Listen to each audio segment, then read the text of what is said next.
point wana IDPS viva na ngai nasalaka causerie morale na base ya parti te pona ko dénigrer bato mais nazalaka toujours opposé contre Lukuta. Lukuta nde ennemi nanga monene.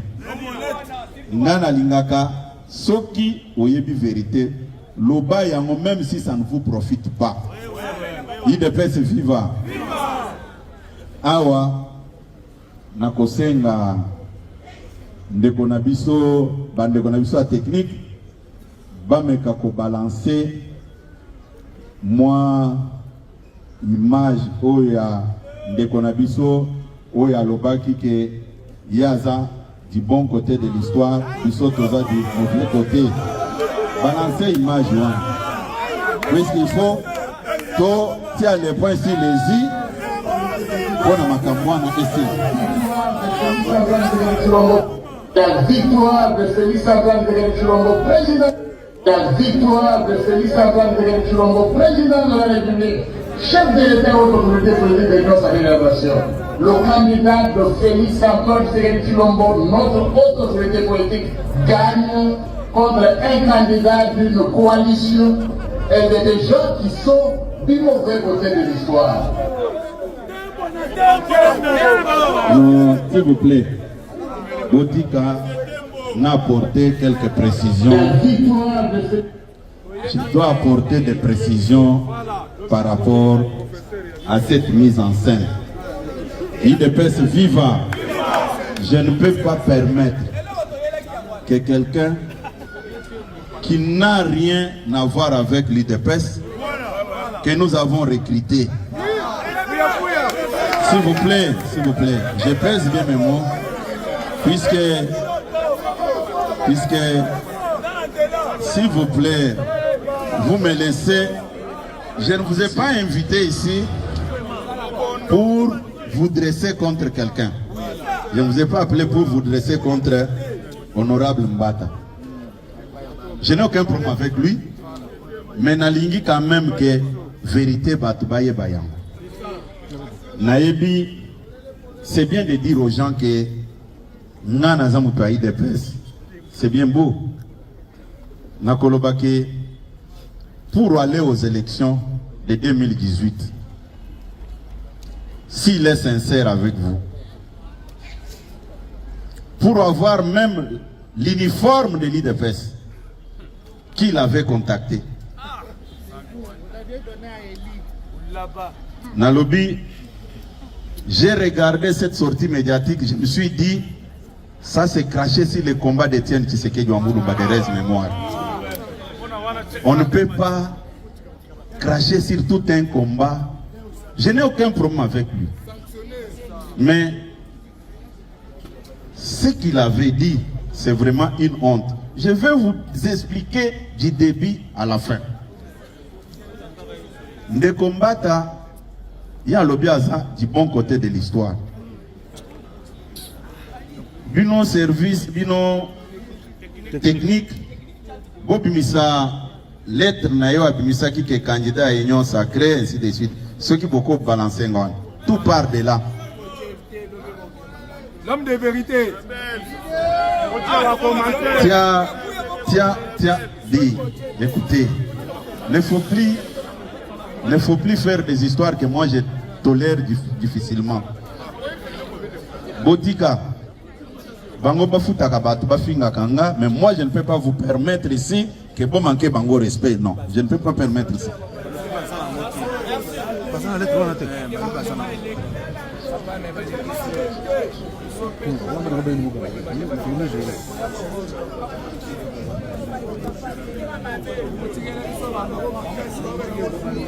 IDPS viva. Et là qu'on a koloba, naza ko expliquer bino yango. De quoi la bande quoi technique balobi que bazan en côté. Si ça ne dérange pas, bakomona yango. Le 11 avril, Ndekandre Mbata, Aza professeur à l'université.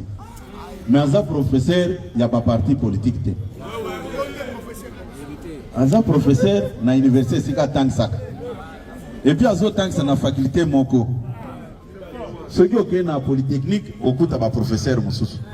Ceux qui ont na médecine, au coup de professeur Moussous. Ceux qui ont na économie, au coup de professeur Moussous. Aza peine na connaissance limitée dans le domaine naïe.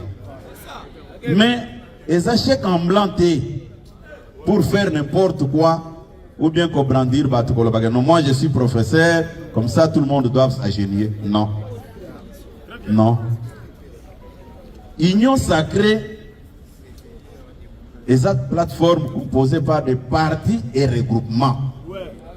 Lui-même, quand il était candidat président de la commission PAG à l'Assemblée nationale, Union sacrée Moutokende déposé candidature. C'est son parti.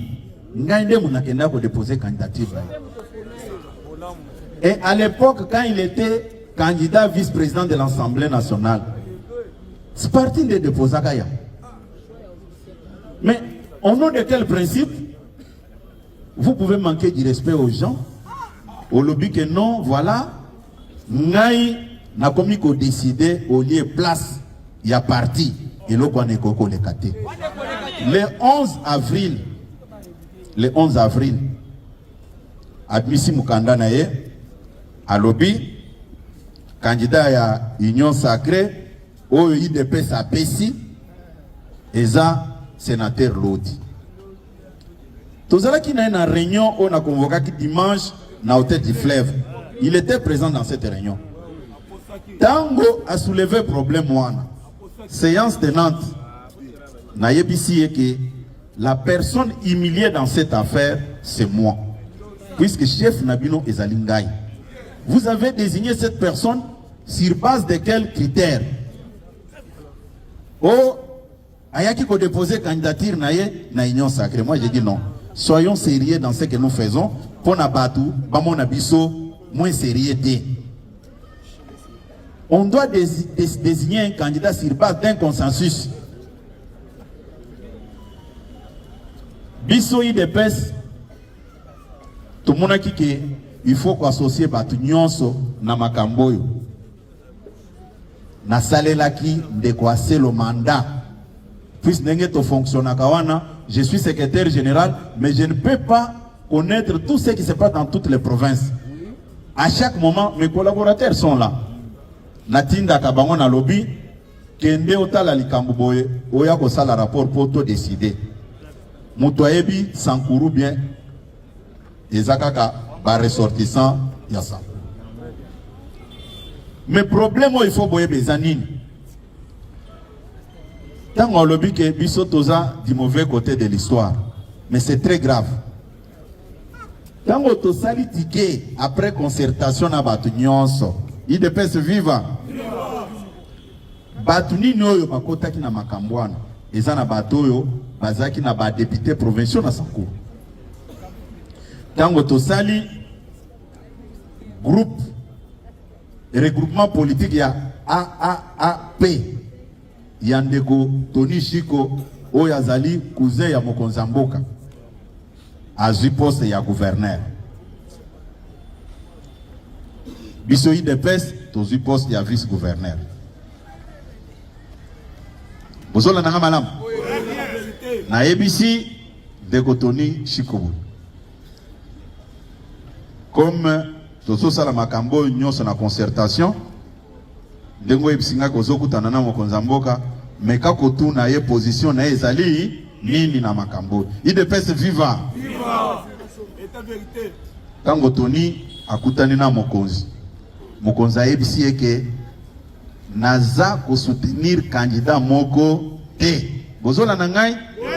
Na ebisi de Tony, si tel est le cas, maintiens votre candidature pour un poste à gouverneur. Biso IDPS, candidat vice-gouverneur. Vous allez me dire que Tony Chikwe du mauvais côté de l'histoire, Nangai. Hein? Maintenant, comme notre frère est très rusé, à se précipiter le 11 avril, Botala bien. Le 11 avril, a signé Mukanda Naye pour tromper l'opinion que candidat Oyaye Mokonzambo Kande a désigné Yango. J'ai dit que faux et archi faux. Ngana monia ngana labina. Oyo les innocents bakokoya kana biloko ya lukuta boy. Aselo aza collaborateur na ngai. Aza secrétaire général adjoint. Par respect, Aya Salinga proposition ya candidat vice-gouverneur. Naïb sait que non, je ne fais pas. Il faut na plaire na batumoko boyena. Ayeb singame mokonzi. Biso totie ticket pour na biso compte ya IDPS, tozana vice-gouverneur. Bande ko ya AAP bazana poste à gouverneur. Okosa langa hors de mission pour na voyager nango. Mabe na salaki ezaki wapi. Tango akei, tout le monde sait comment l'élection y a pas gouverneur et les caca. Moutounion soyez bien yango. Ce n'est secret pour personne. Si ça dépendait que de la population, vous avez vu l'arrivée d'Aselo, là au Sankourou, comment est-ce qu'il a été accueilli? Avant, il y a qu'aucun débat élection. Nayambaki Ndekolodi, l'actuel gouverneur de Sankourou, Nayambaki. Moutoua Memelanga Ndekolodi et Zande Aselo. Na 2022, je dis que na 2022, je pèse bien mes mots. Na 2022, aye awa na IDPS. Toyambiye. Mais les lots, bangonde baza du bon côté de l'histoire. Na lobby, même papa Etienne Tshisekedi Moutoua Sala parti oyo. Même na isika ke kopema. Pourquoi bokoki ko énervé Moutouti à ça ke kopema? Tant on a moni biloko wana na lobby vraiment ezama passe. Yango comme biso tozana mauvais côté de l'histoire. Na koyebisa bato technique ba mekanano pour ressortir quelques images oyo ya tango biso tozo nyokoma na parti oyo. Tant tozo nyokoma na parti oyo soki bango bazalaki wapi. Bango tilelo ba comprenaka te. Chaque fois tango bakendeke na ba accusation na bango. Mokonzi atuna kaka bango. Vous me demandez moi de remercier Augustin de cette manière. Mais Bele Bazakana Maye était à Kombo. Pourquoi il nous dit toujours ça? Bon, Nazo Mituna. Nazako Mituna. Sikoyo, Nazaki, du mauvais, disons que ça n'a pas image, on a ébandé. Zongisa on a ébandé. Puisque Sikoyo, Biso, Tozalaki du mauvais côté de l'histoire. Hein? Kata nanu na kata image wana. Zongisa nanu image oyo. Image on de combattre azana INC. Zongisa nanu image wana. Eh, s'il vous plaît, s'il vous plaît. S'il vous plaît. Matia Volimwana. Parce que na monnaie ata biso totan pour la camine. Oso vivre que parti ezali kokende liboso. Nous ne sommes pas là où on était il y a depuis 2011 na Kanisi. Parti Azui Pete Moussoussi ya Koleka. On est arrivé à une étape supérieure. C'est ça qui explique que le parti devient maintenant le premier parti qui fait peur n'a pouvoir au Touzana. C'est tout à fait normal. C'est pourquoi à Bolobi, vos années 5, vos années 6, on regarde d'abord ce que l'UNC va dire. C'est parce que nous sommes montés dans ces dimensions-là et nous nous positionnons. Nous sommes bien positionnés pour la 2016. bala isinga mais slogan yo sona ebite UNC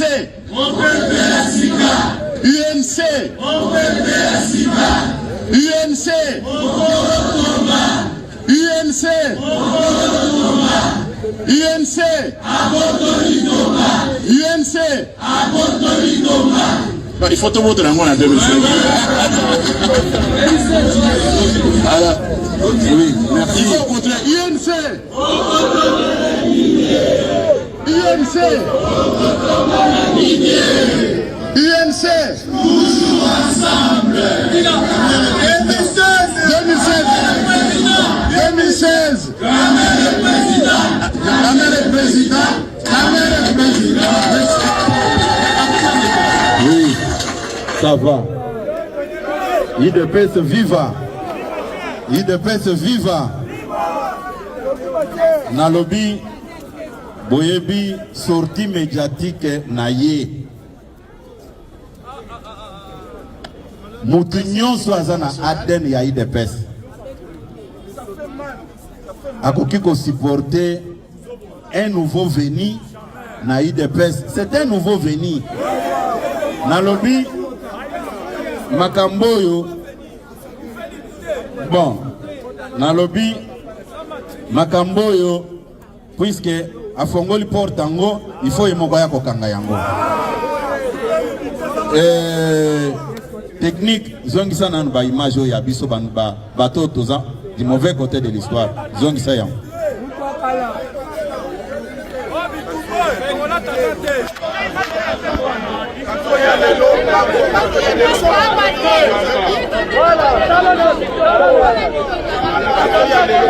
oui bobanda kotala ba image wana ye azalaki wapi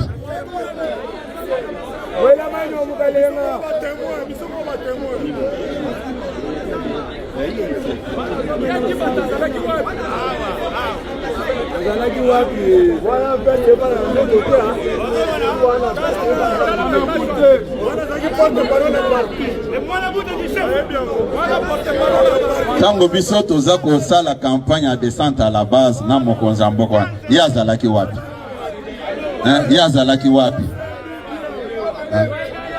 ye azalaki wapi na babiloko soki olingi ko profiter no malamu mais ne faut pas ko cracher na batu oyo babundeli pouvoir yo monde puisque awa biloko nyonso oyo ye azalaki wapi ozwa courage ya koloba ke non bao baza du mauvais côté de l'histoire non makambo oyo toko bando kende nango tina suka nde yango nakoyebisa ba mandataire tout ya IDPS lokola biso toza du mauvais côté de l'histoire aw telemisa place wana ozomona aw Senfo azali aw place oyo mbule betela kibiso makasi na mokonzi mboka yenda aza kuna ngane na zana yana tozaki toujours na mauvais côté de l'histoire aw mais il faut être gêné même pour dire certaines choses hein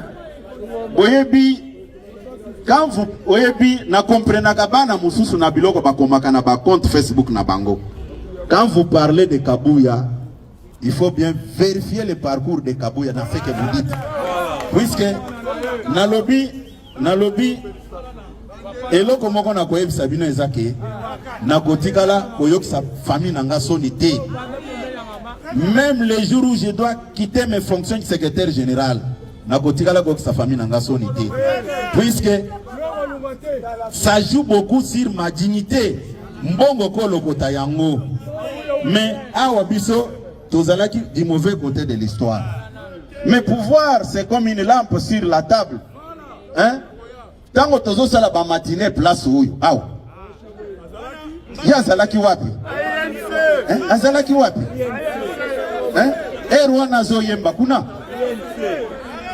IDPS viva babiloko wana ezana batoyo bakoki kokosa mais biso tokiko ndima babiloko wana te. Nous avons 26 provinces. Est-ce que oui wana ndejo mitango azalaki na détention bon moment nyonso oyo boyebi batu oyo balandika ka video wana balobi que, en tout cas, il y a quelque chose qui ne va pas. Puisque, na place oyo, yo, omoni, bolamu ya tata mokonza ekolo, les lopos a commis na pouvoir. Mais quand nous étions dans l'opposition, bobande ko banga ke, ce que vous savez pembene na ye, bako bomayo. Mais, un peu un minimum de respect. Hein? Un minimum de respect.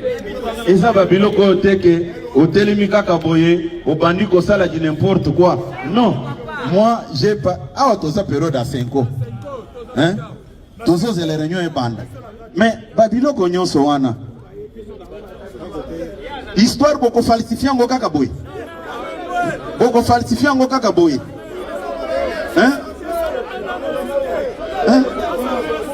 Yango nazolo baboye, il faut que Nassisa maloba na bandoloba. Ba mandataire ya IDPS. O ba miyebi ke baza ba mandataire ya IDPS. Bati kala converser ata un ronté et pambata. Puisque lui-même ne cotise pas pour les partis. Bozola nangai, quand l'Union sacrée aura besoin de l'argent de l'IDPS, on me demande, moi, le gestionnaire de l'IDPS, Naïb Sabangoke, Nyongweza combien pour tout de la bino na compte. Bozola nangai, madame. Eza Babiloko, moi je vous dis que Natala qui m'a kamwana na lobby, est-ce qu'à perdre connaissance ou bien à un état normal? Puisque, écoute, s'il vous plaît, na lobby boye, Ngai, Naza du mauvais côté de l'histoire. Ndekotoni Chiko du mauvais côté de l'histoire. Vraiment, c'était bien réfléchi. Hein? Est-ce qu'à raisonner qui m'a l'âme? Hein? Non. Yango Nabenga Kibino pour vous préciser une chose. Moi, je ne regrette de rien. Ok? Donc, il y a une élection à Canada. IDPS avait aligné son candidat. Candidat n'a pas quitté. On avait fait un problème. IDPS avait aligné son candidat au niveau à Tanganyika. Candidat n'a pas quitté. Tout ça là qui a un problème. C'est ça l'esprit démocratique et ça pour l'ata biso. Puisque nayo ki batu oh Kabuya Kabuya non. Nous avons 26 provinces. On gagne là où nous pouvons gagner. Si ça ne passe pas, ce n'est pas la fin du monde.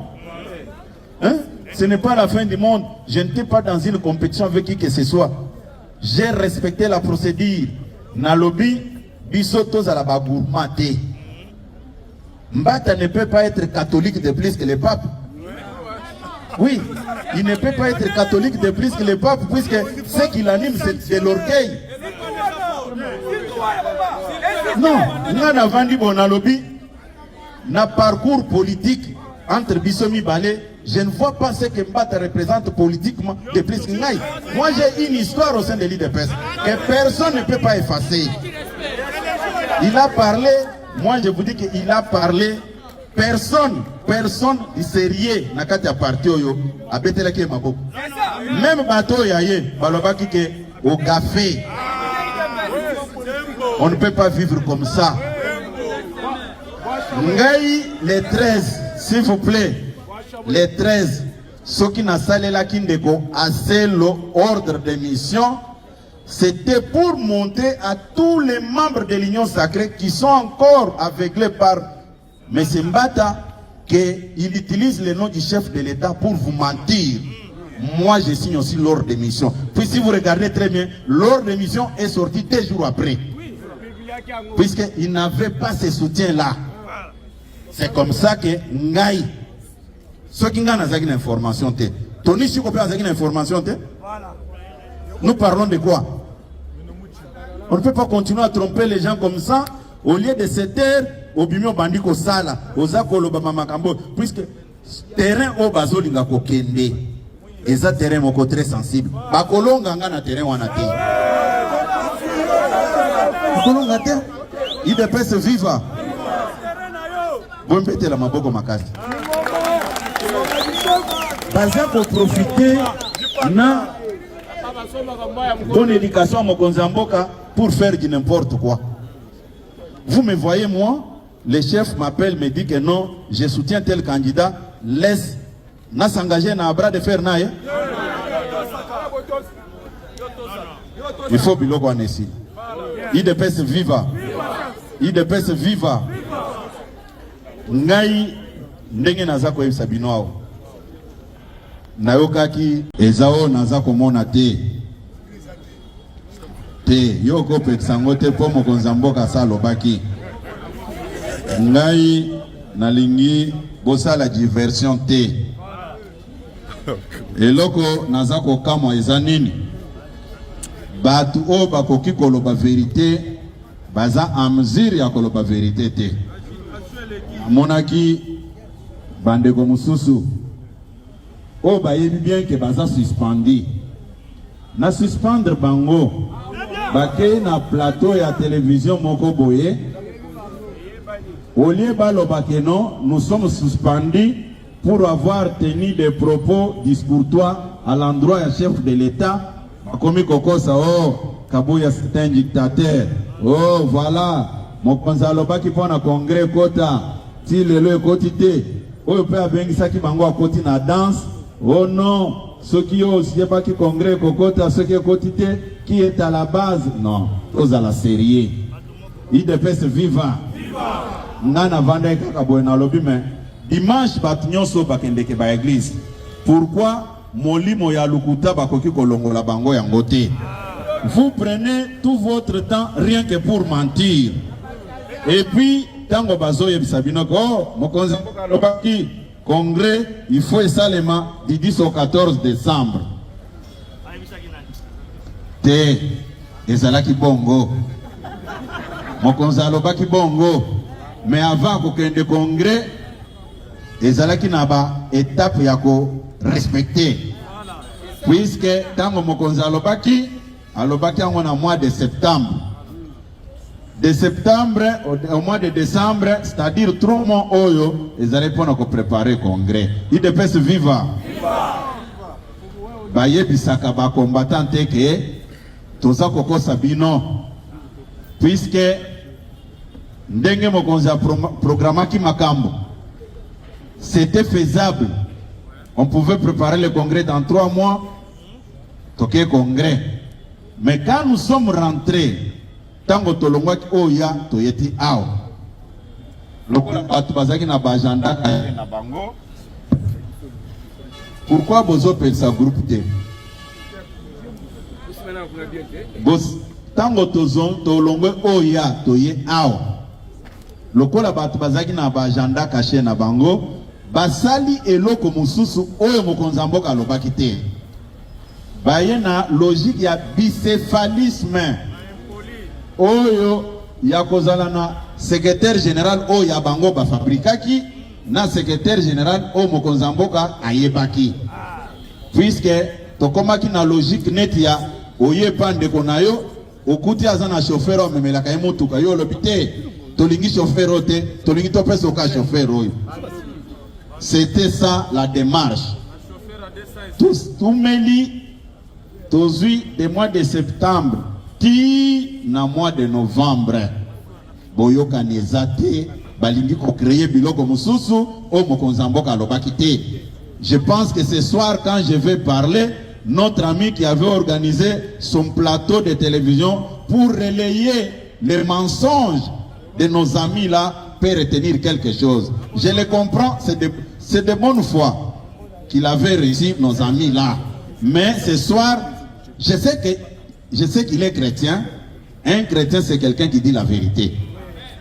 C'est quelqu'un qui dit la vérité. Puisque vous ne pouvez pas être trempé dans les mensonges et commencer à relayer ces mensonges là. Tango toye awa. Ce sont des choses que je ne pouvais pas encore revenir là-dessus. Mais ndenge ba fongoli brèche wana au lieu ya kolobake mokonzi na biso a parti à suspendre biso parce que tolobaki que chef de l'État a célébré victoire au part avec les inconnus biso bato IDPS o tolinga toza autour na ye atiki biso ngana monaki kezaki manquement grave à l'endroit, il y a haute autorité politique de référence qui a parti na biso. Et j'avais pris la décision de suspendre nos amis là. Suspension reste toujours en vigueur. Bakoki koleka na RFI, bakoki koleka na France 24, bakoki koleka na RTNC mais suspension ezaka suspension ozako la nangai. Moi je ne peux pas permettre, puisque la position qu'occupe notre chef, l'autorité politique de référence, a koki kolongwa telikolo poya ko serabesawa kazo suspendre mutu. Bozako la nangai, bozako kangai, ngai nde mutu nazako sala intérim wana quand je vois que telle personne a se comporté très mal, je sanctionne, c'est tout. Est-ce que nazako lobaboy? Nazako lobaboy. Mokonzi mboka aza moninga na bisote. Déjà tango bino bobandi kokoloba ke non akendeki ko fêter na ba inconnu, mais c'est très grave. Du temps de maréchal Mobutu, on vous arrête. Bozako la nangai, mais comme ici nous sommes en démocratie, j'ai sanctionné avec des lettres de suspension, c'est fini. Yango bazwaki courage à koloba vérité. Maintenant, likambo ya congrès tango naza koloba yango. Musala o bapesa kibino pona kosala yango na 3 mois. Sikoyo toyaki kotia ba commission en place na mois de novembre. Si je ne me trompe pas, c'était le 23 novembre. Est-ce que le 23 novembre jusqu'au mois de décembre, il nous reste combien de jours? C'est 7 jours à 8 jours. Est-ce qu'on pouvait réaliser le travail de 3 mois dans 8 jours? Hein? Mais nous parlons de quoi, mes chers amis? Pourquoi on doit tromper même le petit peuple? Pourquoi on veut montrer aux gens qu'on respecte les chefs aussi longtemps que quand nous avons quitté les chefs pour venir faire le travail pour lequel nous avaient instruit, nous n'avons pas fait ce qu'ils nous avaient demandé. Toye Longwe Oya dans le mois de septembre. Mais qu'est-ce qui s'est passé dans Katikati Wana pour que la commission soit en place au mois de novembre? Là, Bayebisaka Batouté. Basa Koko Sabatou, oh non, la haute autorité politique de référence à l'Obaki, il faut aller au congrès. Vous avez Koko Sanani. Non, ils ont un problème à communauté. Le problème est que Bayebisaki ne travailler pour un congrès de décembre et de septembre au mois de décembre. Puisque le corona, tango bazo kosa, bazo le ganaba plateau à télévision, au moins nous toisa ko transpirer, azolo bana français ya malamu, au kanisi ko zolo ba vérité. Non. Ngai, il de presse viva. Tango babandi ba désordre na bango. Na banda ki toujours ko informer mon conjugué. Banda to longwe pa na yo. Ndenge toye aw. Même manifestation pour mon aki salamaki libanda, c'était de l'hypocrisie pure et simple. Il n'y avait pas de sérieux. Il dépêche viva. Na yebisi mokonzi ke soki olingi makambo etambola bengi sabiso otuna biso bokomi na niveau nini. Et puis na yebisaki bango ke tout ce que vous êtes en train de faire, les jours où nous serons devant le président, je vais lui dire sans mâcher les mots. Il dépêche viva. Tango toke kokutana na mokonzi. Babandi kokosa. Oh, il y avait 7 points. Tosto sali 3. Il nous reste 4. Tango balobi. Azotala kakapo. Na yebisi bango ke à un moment donné, tozala na respect envers mokonzi. Je ne vous demande pas autre chose si ce n'est que d'avoir du respect envers notre autorité politique de référence. Sikoyo Mokonza lobby, Sikoyo lobby, na lobby excellence, tout ce que vous avez entendu ici, c'est du mensonge. Na lobby, même manifestation, monaki to salaki libanda, c'était de l'hypocrisie. Et l'oba malonge sa amité. Batu oyo moni bavandi awa. Ce sont des belligérants. Exact, ils dépensent viva. Ce que je vous dis là, vous pouvez vérifier chez l'honorable Peter Kazadi et chez l'honorable Daniel Asselo. Nazeb Sabino Makambute Keo, na lobby que excellence qu'on ne vous trompe pas. Au contraire, Batoyo Kanisaki ke accompagner processus oy bangomoko baza ba terre na makambuana. Méfiez-vous de Nathalie Bango na lobi. Botalanga totala na misu. Et Mokuruzi Azaki déçu. Il devait se vivre. Aye ko ibsa bango ke ngai na ibsa kibino bongo te. Le secrétaire général c'est Augustin Kabouya, il n'en a pas de.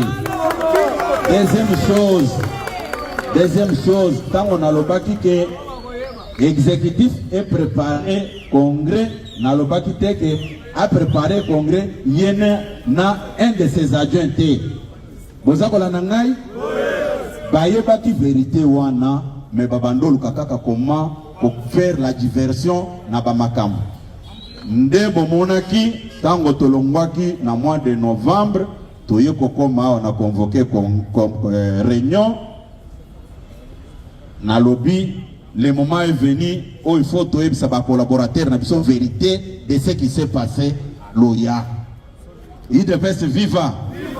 C'est comme ça tango na lobeli bango na tuni de koeteni azalaki wana na lobby o nazali koloba oyo eza alukuta di telemisa nanu tokozonga na 6 point oyo poto kozongela ngote na tuni est-ce que makambo ndengele kanaki est-ce que eza solo te ya lukuta alobi non c'est la vérité na lobby sangana awa na ba structure nyonso et puis mukolo wana bayaki na logique ya bicéphalisme. Oh non, pour la Ligue des femmes, il faut bisope tozana Ligue mususu bango baya na o bango liste apesa mokonza mboka lobby pas question nasina lobby nyonso bazale sika moko mutuna mutu azonga na plan na ye na tango na tika ki parti pona koma mokonza mboka kobetela mokonza mboka maboko makasi sikoyo batangi bakomi place ya Ligue des jeunes. Oh, il faut nani aya na liste. Mokonza tun est-ce que yobi muti osolo pawana. Ngai nazo lité pona batu nyonso bakomi esika moko yo za kozongi sanga na bicéphalisme na liko yo keloko wana te.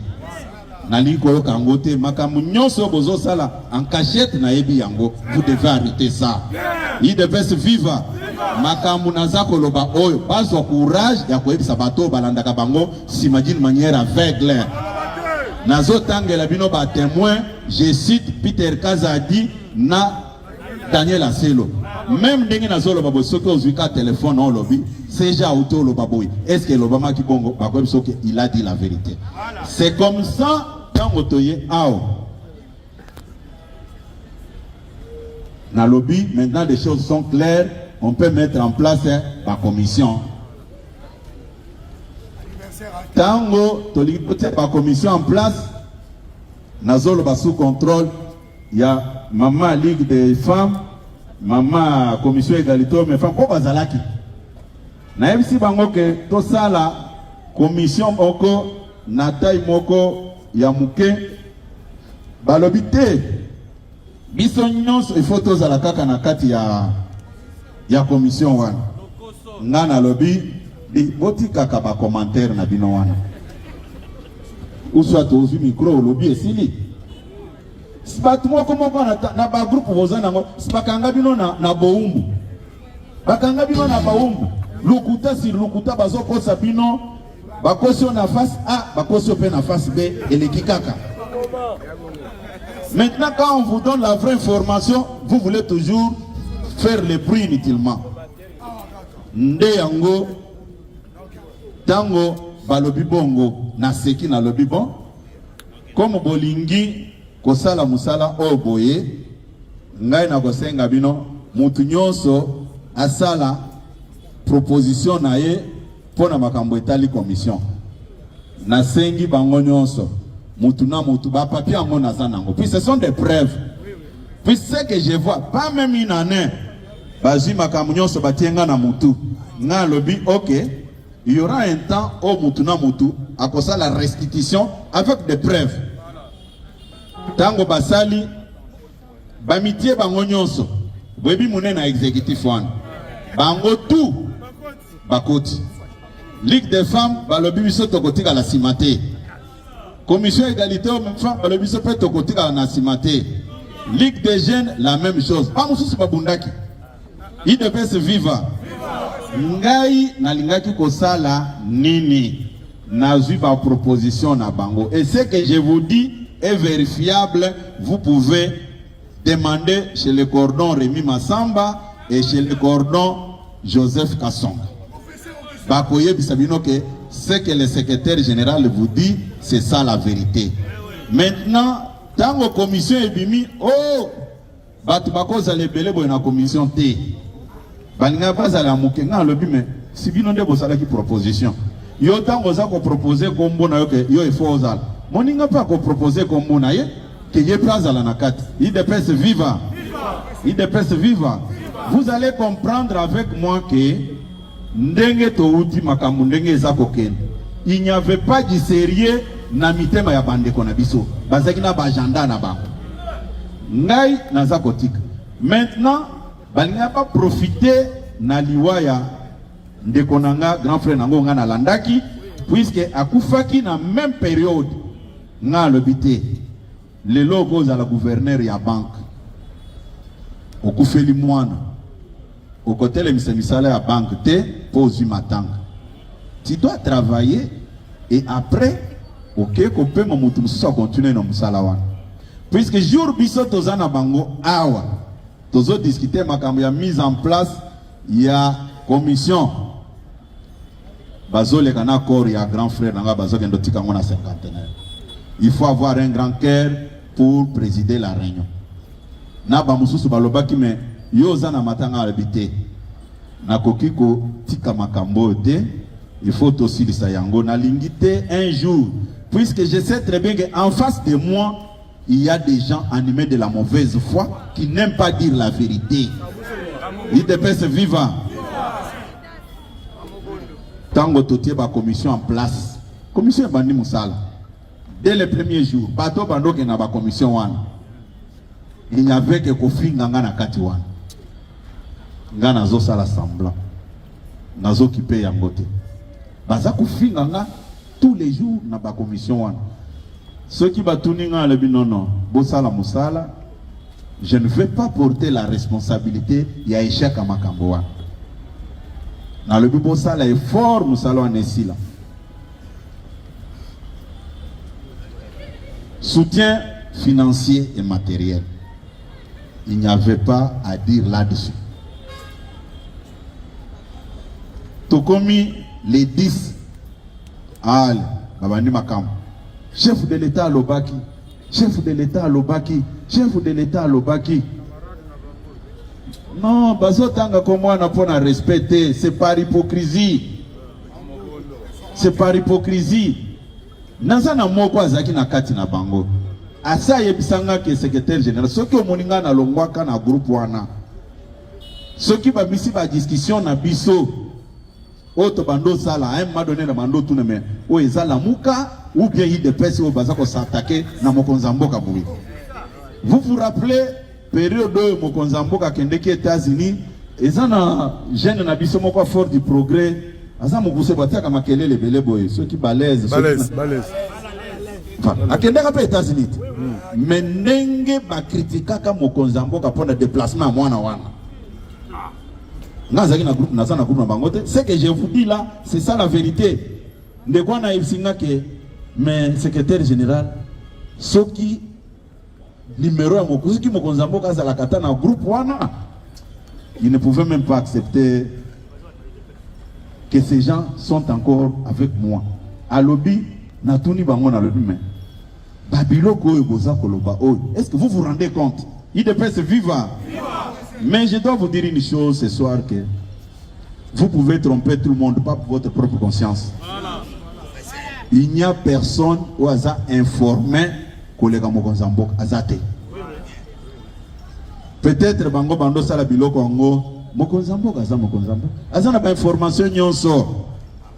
Et puis ndenge nzambe pas sala ka makambo na ye. Tokomi na date wana le 10 Bitumbeye koko makasi kota Uvira ba rebelle bazuya. mais bobo tala motema makasi ya bato balobi non il faut ka tokende congrès mais tokokende congrès ngo initiateur oya kopesa ba orientation nde mokonzi ya mboka oyo nde commandant suprême ya ba forces armées bato bakomona endenge nini na moment ba localité eza kokweya mais ye avandi na bato a parti na ye ke tozosola makambo ya congrès mais ba détail nyonso wana quand ils sont devant les journalistes ils ne disent pas cette vérité là bazobimisa mokonzi ya mboka neti mutu moko aza correct na bangote neti non mokonzi ya mboka c'est un démocrate ayebi comment les choses peuvent se passer il depuis viva c'est-à-dire période ya congrès ezaka période ya esengo bato baza ko sepela vous imaginez un parti au pouvoir mukolo wana bato baza ko kima bato baza ko kufa na bitumba mais les membres ya parti au pouvoir bavandi na bango baza ko se réjouir na kati ya congrès na bango pona ba intérêt na bango. Là c'était une façon d'exposer son excellence monsieur le président de la République. Ça il n'y avait rien de commun, mais il y avait que les intérêts personnels des individus. IDPS viva, IDPS viva. Tout ce que vous voyez dans les médias, moi je ne suis qu'un bouc émissaire. Baza kokosa kanda na bango eza contre tata mokonzi apo. Mokonzi pe ayebi makambo wana. Bango bazomona neti ayebi te. IDPS viva. IDPS viva. C'est pour vous dire que Batu batika koko sabino ngana yokelaki ndeko wana kolo chaîne de télévision ayambaki bango na yokelaki mawake. Mais ces gens sont méchants. Bazo yokelata moninga mawate bazo kendo kosa eleti batu bazo wele la trophée moroboye. Non, balobaki vérité mon côté. Ils ont fait que dire des faussetés, des mensonges. Les vrais problèmes balinga bayebisa muto abengisaki bango ayambaki bango ke toye awa puisque ba suspendre biso muto a suspendre biso azana qualité à suspendre biso te a suspendre biso d'une manière illégale. Mais balobi yango te yo oza sous suspension même na poko oyo ba mususu na kati na bangwana avandi na azoko melanga ke de prétendue suspension atindeli ngai mais muto komelinga po ayebi ka yebi français nga pe na komele sois calme mon ami tu es suspendu. IDPS viva. Non, écoutez, moi tala ezana batu oyo bafutelaka bango bandako basiportaka bango rien que afinga kangai. Bon, tala pendant tout le temps on a sali on a na gestion ya parti oyo mais tous les jours que Dieu a créé baso finga ngaka bafinga kangaka nga na koloba nini IDPS viva nde yango na lobaki makambo oyo etali congrès.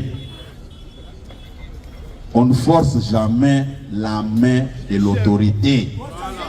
Mokonzi ayebi mutu nyonso. Avantage tozaka nango na désavantage. Ezake tata mokonzi akolo son excellence Félix Antoine Tshisekedi ayebi biso nyonso. Bobete la mokonzi mboka maboko maka. Bamoni ke kop ekoti mai. Puisque tout était déjà fait. Botuna kaka baoyo. Baoyo bayebi bien accord oyo Kagame asignaka na gouvernement britannique à l'époque pona bakamba ba immigré bato banolo banini azozo batwana akoya kotia mais bazolo bangona ba certitude te koto mokonza lobi ngai na ko ngamboka na ngeza la Kagame akende ngamoko na organiser makambo na ngai IDPS viva yango lokola baza fort na diabolisation nde omona ki baza ko intoxiquer population na moni ba mususu bazo tambola au maison porte à porte pona koloba ono botele mena Félix Tshisekedi na makambo akor ngana ko yebisa ngana poko lelo boy bino bosa la campagne na bino biso pe tozo salo ya biso dans les jours à venir to organiser descente à la base na ba province nyonso pona ko expliquer ba tous les bien fondés ya musala tata mokonza ekolo asali pona ko sauver RDC ko épargner ngo na balkanisation bobetela mokonza mboka maboko makasi IDPS viva mutu ako sabinote mokonza mboka asali mabe ata moko asali makambo nyonso na polele contrairement na baoyo bakende ko négocier na mulili pona bakata mboka na biso biteni bazwa batu balo bakeno biso toza ko occuper parti ya mboka Congo poto installer ba immigré oyo bino bolinga makambo kende bongo bombetela maboko makasi alaki wana po soki batuni bango balobi me bato bozo tindela biso tokotia bango wapi biso tosozwi mabele ya Congo nde sika tozotia bango nde mokonzi ya Amérique alobi non ce n'est pas sérieux kolomboka na ye azali nini tokoki kosolola na ba prédateur sans kosolola na kolo mboka boyi baba minere mabe siko bokomo keneti bozona mabele na boya ko installer bo non fachi beton yaka to sala makambo nyonso yo moko ozala garant ya makambo nyonso Kagame yoza muhibi makambo etali yote ndima wake ekozala kaka sous responsabilité ya gouvernement congolais kobetela mokonza mboka maboko est-ce que likambo mabe oyo mokonza mboka asali ezali wana na yoki batatonnement o batu bazako oh non voilà non ce qui oyebite tuna bayebisa yo le président de la République a déjoué un grand coup bozola nangai a déjoué bango na complot munene o balinga ko ça ne sert à rien.